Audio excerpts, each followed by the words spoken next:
بسم اللہ الرحمن الرحیم۔ عزیز طلباء و طالبات، آپ سے مخاطب آپ کی ٹیچر سیدہ شمائلہ رواب رضوی۔ آج کا جو ہمارا موضوع ہے وہ رسول مقبول صلی اللہ علیہ وآلہ وسلم کی زندگی کا مختصر تاریخی خاکہ ہے۔ حضرت محمد مصطفیٰ صلی اللہ علیہ وآلہ وسلم کی زندگی کو اگر ادوار میں تقسیم کیا جائے تو ملک شہروں کے حساب سے ایک مکی اور مدنی بنتی ہے، اور اس کے علاوہ سالوں کے حساب پہ بھی محیط کیا جائے تو اس کا الگ ایک خاکہ بنتا ہے۔ جنگوں کے حساب سے اسے ترتیب دیا جائے تو الگ خاکہ بنتا ہے۔ تو ہم نے ان کو ڈیفرنٹ پارٹس میں کیٹیگرائز کیا ہے۔ سب سے پہلے ہم آغاز کرتے ہیں مکی دور سے۔ تو مکی دور جو رسول اکرم صلی اللہ علیہ وآلہ وسلم کا مکی دور ہے، اس میں سب سے پہلے آپ کی تو ولادت کے ہی قبل آپ کے والد کا انتقال ہو گیا۔ والد، اب یہ جتنی بھی ہیں آپ کو اس میں سن موجود ہیں وہ سب میں نے عیسوی دورے جو ہمارا عیسوی کیلنڈر ہے اس کے حساب سے لکھی ہیں، تاکہ آپ لوگ عیسوی تاریخوں سے بھی آگاہ ہو سکیں۔ ہجری تاریخی تو آپ کو پتہ ہے ہجرت کے بعد ہی آغاز ہوا تھا، تو اس لیے ہم نے یہ ساری عیسوی تاریخیں رکھی ہیں تاکہ تسلسل برقرار رہے۔ ایسا نہ ہو کہ میں شروع میں عیسوی رکھتی پھر بعد میں ہجری رکھتی تو آپ کنفیوز ہو جاتے، اس لیے۔ اب بات کرتے ہیں آپ کے والد کی وفات کی۔ والد کی وفات ہوئی آپ کی 570 عیسوی میں، پھر ولادت بازشہادت مکہ میں 571 عیسوی، والدہ کی وفات 576 عیسوی، دادا کی وفات 578 عیسوی۔ چند مرتبہ سفر شام پیش آیا، وہ آپ کا یعنی 21 سال کے دوران آپ نے کئی چکر لگائی ہے، جسے 583 عیسوی۔ پھر آپ کی شادی حضرت ختیجہ بنت خویلد سلام اللہ علیہ سے ہوئی، وہ آپ کی 595 عیسوی۔ پھر اس کے بعد جناب علی نزول جبرائیل اور پہلی وحی جو اقرا کا نزول ہوا وہ آپ کو ہوا 610 عیسوی میں۔ بعثت بھی 610 عیسوی میں ہی آپ کا، چونکہ وحی آپ پہ نازل ہو گئی تو بعثت کا آغاز ہو گیا۔ پھر آپ کی رسالت کے پیغام کے اخفاء کے بعد قریش کے سامنے اظہار، اخفاء یعنی چھپایا ہوا تھا، پھر اس کے بعد اظہار، یہ آپ کا جو دورانیہ ہے وہ 613 عیسوی کا ہے۔ پھر ہجرت حبشہ 615، بنی ہاشم کا معاشرتی بائیکاٹ 616، یثرب کی خانہ جنگی 618، بنی ہاشم کے بائیکاٹ کا اختتام 619، عام الحزن، عام مانے سال، حزن مانے دکھ کا جو سال ہے وہ آپ کا 620 تھا۔ کیونکہ اسی سال میں آپ کے چچا حضرت ابو طالب علیہ السلام اور زوجہ محترمہ ام المومنین حضرت ختیجہ سلام اللہ علیہ کا انتقال ہوا، جو 619 میں تھا۔ یہ 619 کا پورا سال آپ کا عام الحزن کا سال ہے۔ پھر 620 آپ کا معراج، جو آپ کو خداوند کریم کا معجزہ ہے۔ پھر اس کے بعد آپ کی ہجرت مدینہ منورہ ہے 622۔ اب یہاں سے آپ کا مکی دور ختم ہو جاتا ہے اور آپ کا مدنی دور کا آغاز ہوتا ہے۔ مدنی دور، یثرب کی خانہ جنگی، یثرب آپ کو پتہ ہے مدینہ کا پرانا نام ہے، 618 عیسوی۔ پھر اس کے بعد ہجرت مدینہ 622۔ اچھا، یہ جو ہے اب آپ کو ہجری سال اول دوم سوم سے بھی آپ ان کو پڑھ سکتے ہیں اپنی آسانی کے لیے۔ ہجرت مدینہ 622، غزوہ بدر و مسلمانوں کی فتح 624، بنی قینقاع کی جلا وطنی 624، غزوہ احد اور مسلمانوں کے مابین اختلاف اور ہزیمت 625، بنی نذیر کی جلا وطنی 625، غزوہ خندق اور مسلمانوں کی فتح 627، غزوہ بنی قریظہ اور ان کی جلا وطنی 627، صلح حدیبیہ میں قریش مکہ سے صلح 628، بیعت عتیق میں مسلمانوں کی ادائیگی نماز کے لیے قریش کی رضامندی 628، غزوہ خیبر اور مسلمانوں کی فتح 629، غزوہ موتہ اور مسلمانوں کی فتح 629، فتح مکہ مسلمانوں کی فتح 630، غزوہ حنین اور مسلمانوں کی فتح 630، غزوہ طائف اور مسلمانوں کی فتح 630، غزوہ تبوک اور مسلمانوں کی فتح 632، حجۃ الوداع 632، مدینہ منورہ میں رفیق اعلیٰ یعنی اپنے پروردگار سے جا ملے 632۔ اب آپ جو ہے اس کے بعد ہم کیٹیگرائز کرتے جائیں گے کیسے، ادوار کے حساب سے۔ کیسے؟ حضرت صلی اللہ علیہ وسلم کی حیات طیبہ کے مختلف ادوار ہیں۔ حضرت کی حیات مبارکہ کو مورخین نے 3 ادوار میں تقسیم کیا۔ پہلا دور پیدائش سے نبوت تک، دوسرا دور دعوی نبوت سے ہجرت تک، یعنی یہ مکی دور ہو گیا آپ کا، وہ دونوں دور مکی ہی ہیں، ٹھیک ہے۔ پھر آپ کا تیسرا دور شروع ہوتا ہے ہجرت سے وصال تک۔ پہلے دور میں کیا ہے؟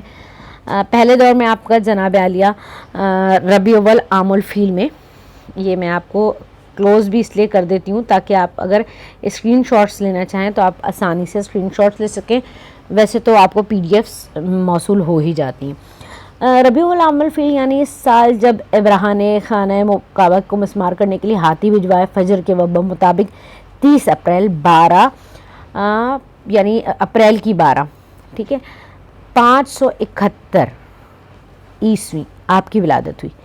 والدہ کا نام حضرت آمنہ سلام اللہ علیہ تھا، والد کا نام حضرت عبداللہ علیہ السلام۔ آپ کی ولادت عادل بادشاہ کسریٰ نوشروان کے عہد میں بیان کی جاتی ہے۔ حلیمہ دائی نے آپ کی پرورش کی۔ حلیمہ کے خاوند کی کنیت ابو کبشہ تھی۔ 4 سال کی عمر تک آپ حلیمہ کے پاس رہے۔ 6 سال آپ کی والدہ آپ کو آپ کے ننیال مدینہ میں لے کر گئیں، لیکن مکہ اور مدینہ کے درمیان ابا جگہ پر وفات پا گئیں۔ یہ مکہ اور مدینہ کے درمیان ایک بستی ہے۔ تب ایمن نے اپنی گود میں حضور کو لیا اور دادا نے کفالت فرمائی۔ 8 سال کے تھے کہ دادا حضرت عبد المطلب علیہ السلام خدا کو پیارے ہو گئے۔ پھر آپ کے عزیز چچا حضرت ابو طالب نے علیہ السلام نے آپ کی پرورش کی ذمہ داری سنبھال لی۔ 9 سال میں تھے کہ آپ کے چچا آپ کو شام کی طرف لے گئے۔ اس سفر میں بحیرہ نامی راہب نے اپنی مقدس کتاب کی روح سے یہ بتلایا کہ عرب میں ایک نبی کا ظہور ہونے والا ہے اور یہ وہ نبی ہے، یعنی آپ کو دیکھ کے اس نے یہ نشاندہی کی۔ پھر آپ کی عمر کے 20ویں سال میں قریش اور قیس کے درمیان حرب فجار یعنی جنگ نخلا جگہ پر جو طائف اور مکہ کے درمیان ہے شروع ہوئی۔ یہ جنگ بالآخر صلح پر منتج ہوئی، منتج مانے اس کا نتیجہ نکلا۔ 25ویں سال آپ صلی اللہ علیہ وسلم دوسری بار شام تشریف لے گئے۔ اس بار ام المومنین حضرت خدیجہ بنت خویلد سلام اللہ علیہ کے تجارتی سامان کو لے کر گئے تھے۔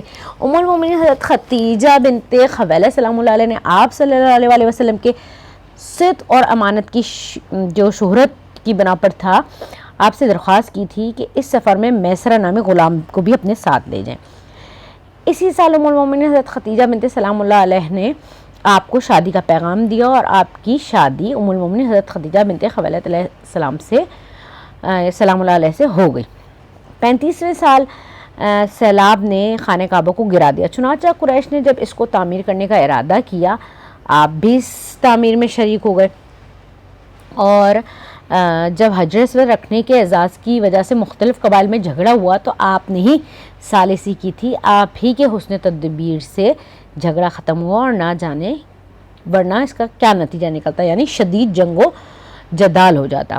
دوسرا دور جو ہے وہ ہے 40 سال کی عمر کو جب حضور صلی اللہ علیہ وسلم پہنچے تو خدا تعالیٰ نے آپ کو رسالت سے سرفراز فرمایا۔ اس سے پہلے آپ قوم سے جو آپ کی قوم تھی اس سے صادق اور امین کا لقب پا چکے تھے۔ نبوت سے پہلے آپ عبادت الہی میں غار حرا میں مصروف رہے۔ آپ صلی اللہ علیہ وسلم کے دعوے کے ساتھ ہی بعض اشراف قریش اور غلاموں نے آپ کی دعوت پر لبیک کہنا شروع کر دیا تھا۔ پہلی وہی اقرا بسم ربک الذی خلق تھی۔ شروع میں تبلیغ مخفی تھی یعنی چھپی ہوئی تھی، پھر اعلانیہ شروع ہوئی اور مخالفت بھی تیز ہو گئی۔ اعلان نبوت کے 5ویں سال آپ نے بعض صحابہ کو حبشہ کی طرف ہجرت کرنے کا حکم دیا۔ اس پہلی ہجرت میں 10 مرد اور 5 عورتیں تھیں جو 3 ماہ کے بعد واپس آ گئے۔ اسی اثنا میں حضرت حمزہ مسلمان ہو گئے تھے۔ اس وقت مسلمانوں کی تعداد 40 سے اوپر اور جو 40 مرد تھے وہ 40 سے اوپر اور 11 عورتیں تھیں۔ 7ویں سال حضور شیب ابی طالب میں محصور رہے۔ یہ اس وجہ سے ہوا تھا کہ قریش نے محسوس کیا کہ یہ تو بڑھتے ہی جا رہے ہیں، چنانچہ انہوں نے آپ کا بائیکاٹ کیا اور آپ کے خلاف ایک سخت معاہدہ لکھ کر خانہ کعبہ میں لٹکا دیا۔ ان ایام میں آپ کو کھانے پینے کی سخت دقت تھی۔ اس زمانے میں حبشہ کی طرف دوسری ہجرت ہوئی۔ 10 سے اوپر مرد گئے تھے اور 18 عورتیں۔ قریش نے نجاشی کے پاس ان کے خلاف پھر وفد بھیج دیا کہ بھائی انہوں نے دیکھا یہ مسلمان تو یہاں سے نکلتے ہی چلے جا رہے ہیں۔ پھر 10ویں سال میں قریش کے کچھ آدمیوں نے آپ کے خلاف جو معاہدہ کیا تھا اس کو ختم کرنے کا اعلان کیا۔ اسی سال ام المومنین حضرت خدیجہ بنت خویلد سلام اللہ علیہ کی وفات ہوئی، اور ام المومنین حضرت خدیجہ سلام اللہ علیہ کی وفات کے 2 ماہ بعد آپ کے عزیز چچا حضرت ابو طالب علیہ السلام وفات پا گئے۔ حضرت ابو طالب علیہ السلام کی وفات کے بعد قریش کی ایذا دہی میں مزید شدت پیدا ہو گئی۔ اسی سال آپ صلی اللہ علیہ وسلم نے طائف کا سفر فرمایا تاکہ وہاں کے سرداروں کو اسلام کی دعوت دیں۔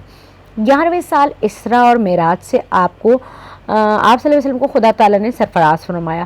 اسی سال آپ مختلف قبائل میں دعوت اسلام کے لیے تشریف لے گئے۔ اسی سال مدینے سے 6 آدمیوں نے آ کر اسلام قبول کیا۔ 12ویں سال 12 آدمی مدینے سے آپ کی خدمت میں حاضر ہوئے اور آپ کی بیعت سے مشرف ہوئے۔ شرائط بیعت یہ تھیں کہ شرک نہیں کریں گے، چوری نہیں کریں گے، زنا کے مرتکب نہ ہوں گے، اپنی اولاد کو قتل نہ کریں گے، کسی پر بہتان نہ باندھیں گے، نیک باتوں میں اطاعت کریں گے، اور جو ہے حق کہیں گے۔ اس بارے میں کسی کی ملامت گیری، مطلب کوئی آپ کو شرمندہ کرے، ملامت کرے، اس کی پرواہ نہیں کریں گے کہ آپ نے اپنا پرانے آباء و اجداد کا مذہب چھوڑ دیا اور آپ کیسے لوگ ہیں اور کہاں اٹک گئے، تو اس چیز کی کوئی پرواہ نہیں ہوگی۔ پھر اس کے بعد جناب علی آپ کا ہے یہ 13ویں سال میں مدینہ سے 70 مرد اور 2 عورتیں آئیں اور بیعت کی۔ جو یہ بیعت ہے اسے بیعت عقبہ ثانیہ کہتے ہیں۔ حضور نے اس میں سے 12 نقیب مقرر فرمائے۔ ان کو واپس جانے پر مدینے کے ہر گھر میں اسلام کا، ان کی جو لوگ تھے ان کو واپس جانے پر اسلام کا چرچا شروع ہو گیا۔ نقیب سے مراد اپنے نائب، اور ان کو یعنی درس و تدریس کی ذمہ داری دے کر بھیجا گیا۔ پھر آپ کا تیسرا دور شروع ہوتا ہے۔ تیسرا دور آپ کی حیات طیبہ مبارکہ کے تیسرے دور کا آغاز ہجرت سے شروع ہوتا ہے، جبکہ مکہ والوں نے خدا کی رحمت کا ہاتھ جھٹک دیا تو اللہ تعالیٰ کے حکم کے ماتحت، جبکہ آپ کی عمر 53 سال کی تھی، آپ نے مدینہ کی طرف ہجرت فرمائی۔ آپ سے پہلے آپ کے بعض صحابہ آپ کی اجازت اور حکم سے مدینہ کی طرف ہجرت کر گئے تھے۔ دشمنوں نے آپ صلی اللہ علیہ وسلم کے قتل کے لیے آپ کے مکان کا محاصرہ کر رکھا تھا کہ رات کو آپ مکہ سے مدینہ کے لیے روانہ ہوئے۔ اپنے بستر پر حضرت علی علیہ السلام کو سلا کر گئے اور دشمن کو بستر رسول صلی اللہ علیہ وسلم پر رسول صلی اللہ علیہ وسلم کا شائبہ رہا۔ 3 رات غار ثور میں رہنے کے بعد 12 ربیع الاول کو آپ صلی اللہ علیہ وسلم قباء یعنی مدینے میں وارد ہوئے۔ اس سال قباء میں مسجد کی تعمیر ہوئی، جس سے قرآن نے کہا کہ وہ مسجد ہے جس کی بنیاد تقوی یعنی تقوی اللہ پر رکھی گئی ہے۔ آپ نے 22 دن تک قباء میں قیام فرمایا۔ سب سے پہلے جمعہ یہیں آپ نے یکصد مسلمانوں کے ساتھ ادا کیا، یعنی یکصد 100۔ اس کے بعد یہ ماہ عرب جو ہے مدینہ میں طلوع ہوا۔ انصار نے ہتھیار بند ہو کر آپ کا استقبال کیا۔ عورتیں اور بچے شعر پڑھتے تھے کہ ہم پر چاند تنیات الوداع سے طلوع ہوا اور خدا کا شکر ہے کہ خدا کا دائی آیا، اس کا ہر حکم ہمارے لیے واجب الاطاعت ہوگا۔ مدینہ میں آپ صلی اللہ علیہ وسلم نے مسجد تعمیر فرمائی اور اذان شروع ہوئی۔ آپ کے آنے کے ساتھ یہود کے سینوں میں بغض و حسد کی آگ بھڑکنا شروع ہو گئی۔ ادھر کفار قریش کافی افسوس ملتے تھے کہ حضور صلی اللہ علیہ وسلم زندہ بچ کر نکل گئے، اور جب دشمن نے تلوار بے نیام کی تو خدا کی طرف سے آپ صلی اللہ علیہ وسلم کو اذن قتال ہوا، یعنی جنگ کی اجازت ملی۔ چنانچہ پہلا دستہ آپ نے جو بھیجا وہ آپ کے چچا امیر حمزہ علیہ السلام کی سرگردگی میں قریش کے قافلے کی سرکوبی کے لیے تھا۔ قریش کا منصوبہ یہ تھا کہ اس تجارت کے نفع سے مسلمانوں کے خلاف جنگ کی تیاری کی جائے، لیکن مقابلے کی نوبت ہی نہ آئی اور مشرک بھاگ گئے۔ اب جو ہے یہ جو کیٹیگری ہوئی، یہ تو آپ کو 3 ادوار بتا دیے گئے، ٹھیک ہے۔ اب کیا ہے، انہی ادوار کے جیسے اب ہجرت کے سال ہیں، ٹھیک ہے نا، دوسرا سال، تیسرا سال، چوتھا سال، اس حساب سے کیٹیگریز ہوئی ہیں، کیونکہ جو ہجرت کے بعد کی زندگی ہے نا وہ بہت امپورٹنٹ ہے آپ ایک طرح سے اسلام کے لیے، کیونکہ ہے تو مختصر زندگی، مطلب 10 سال کی ہے، لیکن اس میں بہت زیادہ اسلام پھلا پھولا اور بہت ساری اسلام سے ریلیٹڈ چیزیں وجود میں آئی ہیں۔ تو ہم آج صرف جو ڈسکس کریں گے 2 سال یا 3 سال پہ کریں گے، باقی کام اپنے دوسرے لیکچر میں کریں گے۔ ہجرت کے دوسرے سال غزوہ جو آپ کا تھا ودان پیش آیا۔ اس میں حضرت صلی اللہ علیہ وسلم 60 آدمیوں کے ساتھ قریش کے قافلے سے مت بھیڑ کے لیے تشریف لے گئے، لیکن قافلہ گزر چکا تھا۔ اسی سال غزوہ بواد پیش آیا۔ حضور صلی اللہ علیہ وسلم 200 مہاجرین کو لے کر نکلے، لیکن اب بھی آمنا سامنا نہ ہوا۔ غزوہ عشیر بھی اسی سال پیش آیا۔ 250 مہاجرین کو لے کر حضور صلی اللہ علیہ وسلم روانہ ہوئے۔ قریش کے قافلے کی قیادت ابو سفیان کر رہا تھا، لیکن مقابلے کی نوبت نہ آئی۔ اسی طرح آپ کا ہے غزوہ بدر الاولیٰ۔ اسی سال بدر اولیٰ کا واقعہ پیش آیا، اسے غزوہ سنوان بھی کہتے ہیں۔ ایک مشرک نے مدینے کی چراگاہ پر حملہ کیا تھا۔ حضور جب مقابلے کے لیے آئے تو دشمن رفو چکر ہو چکا تھا۔ اسی سال پہلی غنیمت مسلمانوں کو ملی۔ قریش کے تجارتی قافلے کو عبداللہ بن حجش نے اپنے ساتھیوں کے ساتھ روکا اور ان کا مال ضبط کیا، جو جنگ کی تیاری میں انہوں نے صرف کیا یعنی استعمال کیا۔ تحویل قبلہ بھی اسی سال ہوئی۔ اب بیت المقدس کے بجائے بیت اللہ کی طرف منہ کر کے نماز پڑھنا شروع ہو گئی تھی۔ رمضان کی فرضیت بھی اسی سال ہوئی۔ اسی سال فطرانہ واجب ہوا اور پھر اسی سال زکوٰۃ کی فرضیت نازل ہوئی۔ یہ تھا آپ کا سال دوم۔ اس میں کافی ساری جو ہے احکامات فرض ہوئے۔ پھر آپ کی آتی ہے غزوہ بدر۔ اسی سال حق و باطل کے فیصلے کا دن یعنی یوم فرقان آیا، یعنی معرکہ بدر پیش آیا۔ مسلمان 313 تھے، کفار 1000 تھے۔ اللہ تعالیٰ نے مسلمانوں کی مدد فرمائی اور کفر کی ریڑھ کی ہڈی توڑ کے رکھ دی۔ ابو جہل واصل جہنم ہوا، عتبہ مرا، شیبہ مرا اور مکہ کے ہر گھر میں صف ماتم مچ گئے۔ عتبہ اور شیبہ بہت شہسوار اور بہادر تھے، عرب جو ان جانے پہچانے جنگجو تھے۔ پھر اس کے بعد آپ کی ہے غزوہ کرقراتہ القدر۔ اسی سال بنو سلیم کی سرکوبی کے لیے 15 دن تک حضور صلی اللہ علیہ وسلم مدینے سے باہر رہے، لیکن لڑائی کا موقع نہ آیا۔ پھر آپ کی غزوہ قینقاع۔ اسی سال مدینے کے یہود کی عہد شکنی کی وجہ سے ان کا محاصرہ کیونکہ یہ ایذا دہی میں اب حد سے بڑھ رہے تھے۔ ان کی درخواست پہ ان کو مدینے سے نکل جانے دیا گیا۔ اگر یہ درخواست نہ کرتے تو یہ مدینے میں ہی نیست و نابود کر دیے جاتے، کیونکہ مسلمان ان سے اتنا تنگ تھے اور ان کے اوپر شدید غصے میں تھے، کیونکہ انہوں نے بہت زیادہ ہی مسلمانوں کو تنگ کیا تھا۔ پھر آتا ہے آپ کا غزوہ سویق۔ اسی سال ابو سفیان کے قافلے سے جو 200 مشرکین پر مشتمل تھا مقابلے کے لیے حضور نکلے، لیکن ابو سفیان ستو پھینک کر بھاگ گیا، اس لیے اس غزوے کا نام ہی غزوہ سویق پڑ گیا۔ عید کی نماز بھی اسی سال مسنون ہوئی یعنی واجب ہوئی۔ حضرت فاطمہ زہرا صلوات اللہ علیہ کی شادی بھی اسی سال ہوئی۔ پھر بات کرتے ہیں ہم ہجرت کے تیسرے سال کی، ٹھیک ہے۔ میں نے اسی طرح یہ ڈفرینٹ کلرنگز یوز کیے ہیں۔ یہ ریڈ جتنے بھی ہیں سال کو ریپرزینٹ کر رہے ہیں، پرپل جتنے بھی ہیں غزوات کو ریپرزینٹ کر رہے ہیں، تاکہ آپ کو آسانی رہے، چیزیں ایک دوسرے میں مدغم نہ ہو جائیں اور آپ کو سمجھنے میں دشواری نہ ہو۔ اچھا، پھر ہم بات کر رہے ہیں تیسرے سال کی۔ تیسرے سال میں کیا ہے؟ داسور بن حارث محاربی نے 450، جہاں بھی لفظ صد آتا ہے آپ سمجھ جائیں اس کا مطلب ہے 100، ٹھیک ہے، سواروں کے ساتھ مدینہ پر حملہ کرنے کا ارادہ کیا۔ حضور کو علم ہوا تو آپ ان کی سرکوبی کے لیے تشریف لے گئے، لیکن بزدل دشمن پہاڑوں میں بھاگ گیا۔ اسی داسور سے وہ مشہور واقعہ پیش آیا تھا جب حضور صلی اللہ علیہ وسلم محو استراحت تھے یعنی آرام فرما رہے تھے، اور اس نے تلوار سونت کر کہا تھا آپ کو مجھ سے کون بچا سکتا ہے، جس کے نتیجے میں حضور صلی اللہ علیہ وسلم کے سلوک کو دیکھ کر وہ مسلمان ہو گیا اور ساتھ ہی اس کی پوری قوم بھی، ٹھیک ہے۔ پھر آپ کا آتا ہے غزوہ نجران۔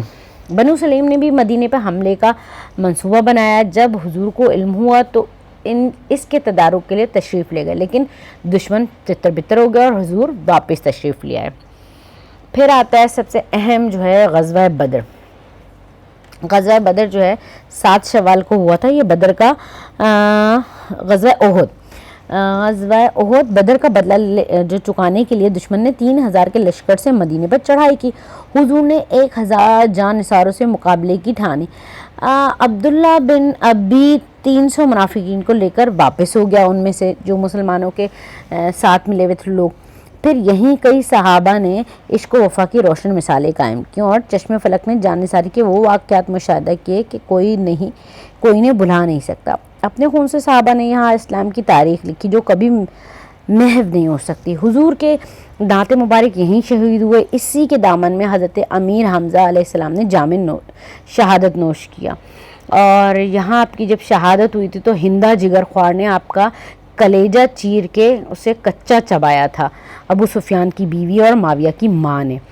یہی عمرو بن جموع نے شجاعت کے گیت گائے اور یہیں نضر بن انس نے جام شہادت نوش کیا۔ اسی لیے حضور صلی اللہ علیہ وسلم جب احد کی طرف تشریف لے جاتے تو فرماتے احد پہاڑ ہم سے محبت کرتا ہے اور ہم اس سے محبت کرتے ہیں کہ یہاں عاشقان رسول نے عشق کی شہنائی پر رقص کیا تھا۔ اللہم صلی علی محمد وآل اصحاب محمد وبارک وسلم انکا حمید مجید۔ اسی سال شراب حرام ہوئی جس سے عرب کی معیشت میں زبردست انقلاب پیدا ہوا۔ اسی سال حضور نے حضرت عمر کی صاحبزادی حضرت حفصہ سلام اللہ علیہ سے شادی کی اور حضرت زینب سلام اللہ علیہ بنت خزیمہ سے بھی، اور اسی سال حضرت سیدہ فاطمہ زہرا صلوات اللہ علیہ کے بطن مبارک سے امام حسن علیہ السلام پیدا ہوئے۔ پھر آپ کا آتا ہے جناب علی ہجرت کا چوتھا سال۔ ہجرت کے چوتھے سال میں بھی کچھ غزوات جاری رہیں، لیکن ہم جو ہے ہجرت کا چوتھا سال پڑھیں گے اپنے ہجرت چوتھا سال آج پڑھ لیتے ہیں، پانچواں سال ہم نیکسٹ سیشن میں پڑھیں گے، ٹھیک ہے۔ یہود کے قبیلے بنو نذیر کی جلاوطنی اس سال کا اہم واقعہ ہے۔ غزوہ ذات الرقاع، نجد کے قبائل بنو محارب اور بنو سالبہ نے مسلمانوں کے خلاف لڑنے کا ارادہ کیا۔ 700 مسلمانوں کے ساتھ حضور تشریف لے گئے، دشمن بھاگ گئے۔ صلوات خوف کی مشروعیت اور تیمم کی رخصت بھی اسی سال میں ہوئی ہے، ٹھیک ہے۔ پھر غزوہ بدر الاخری، یہ کیا تھا؟ ابو سفیان نے مدینہ لڑائی کا پیغام بھیجا، حضور نے 1500 مسلمانوں کو روانہ کیا، لیکن ابو سفیان کو مقابلے پر آنے کی جرأت نہ ہوئی۔ حضرت زینب سلام اللہ علیہ بنت خزیمہ کی وفات اسی سال ہوئی۔ حضرت امام حسین علیہ السلام اسی سال پیدا ہوئے۔ حضرت ام سلمہ سلام اللہ علیہ سے شادی حضور صلی اللہ علیہ وسلم نے اسی سال کی۔ زید بن ثابت کو اسی سال یہود سے لکھنے پڑھنے کی حضور نے تاکید کی۔ تو آج کا ہمارا لیکچر یہاں پہ اختتام پذیر ہوتا ہے۔ انشاءاللہ نیکسٹ لیکچر میں آپ کو باقی کے سالوں کی تفصیل بیان کریں گے۔ سماعت فرمانے کا بہت شکریہ۔ عنقریب ایگزام سر پہ آنے والے ہیں، تو اس لیے جوش و خروش سے ایگزامز کی تیاری بھی کیجیے۔ بہت بہت شکریہ۔